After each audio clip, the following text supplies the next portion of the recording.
আসসালামু আলাইকুম রহমতুল্লাহ।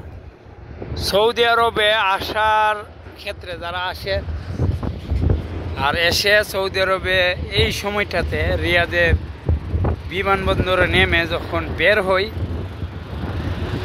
মুখে এবং শরীরে যে একটা গরমের তাপমাত্রা লেগে যায়, ওইটা থেকে অনেকে স্বপ্ন এখানে ধূলিসাৎ হয়ে যায়। অনেকে ভাবে যে এত গরম সৌদি আরবে, এই গরমের মধ্যে আমরা কিভাবে কাজ করব।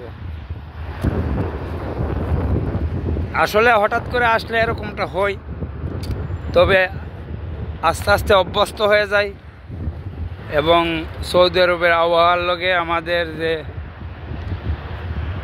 শরীরের একটা হয়ে যায়, যার জন্য আসলে এরকমটা আস্তে আস্তে দূর হয়ে যায়। তবে প্রচুর পরিমাণের গরম, এটা মানতে হবে মরুভূমি দেশগুলোতে।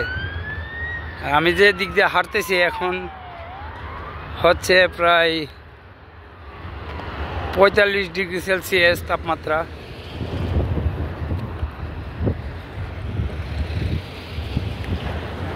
এই তাপমাত্রার মধ্যে, গরমের মধ্যে হাঁটতেছি, কারণ আমি এখানে একটু অসুবিধায় পড়ে গিয়েছিলাম। এখানে গাড়ির ট্রান্সপোর্টের সমস্যা, তার জন্য আমার একটু হেঁটে আসতে হচ্ছে ওই সাইড ট্যাক্সির জন্য। এই যে 2-3 মিনিট হাঁটতেছি, গরমটা কতটা যে গরম ওইটা আমি অনুভব করতে পারতেছি। তো মাঝে মধ্যে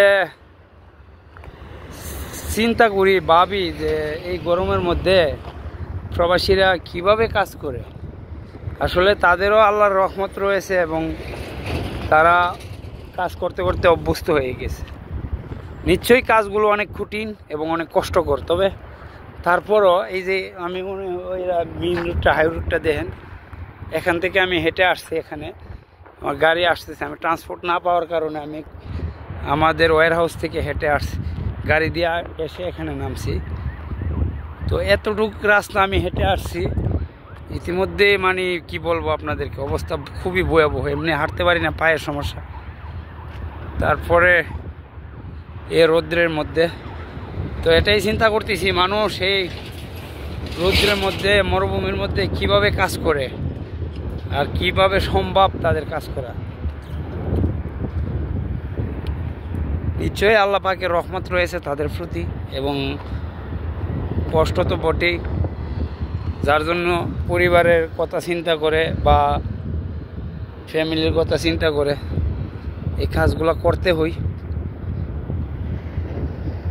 দেখতেছেন আপনারা কি পরিমাণের মরুভূমি, এবং দেখেন ইতিমধ্যে চারপাশে ওয়্যার হাউস।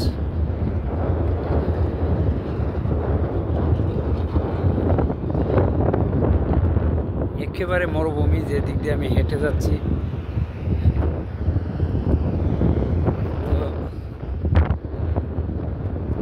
এই মরুভূমিতে যারা কষ্ট করে টাকা উপার্জন করে টাকাগুলো দেশে পাঠায়, আমরা সে টাকাকে রেমিটেন্স বলি, প্রবাসীদেরকে রেমিটেন্স যোদ্ধা বলি। এই ধরনের রাস্তাঘাটে অনেক ক্লিনার কোম্পানির লোক ক্লিনের কাজ করে, প্রবাসী বাংলাদেশিরা। তো তাদের যে কতটা কষ্ট হয় একমাত্র তারা বলতে পারবে। তাদেরকে স্যালুট জানাতে হবে। এই কষ্ট করে আমাদের দেশে অর্থনৈতিক চাকা সচল রাখে, কষ্ট করে কাজ করে।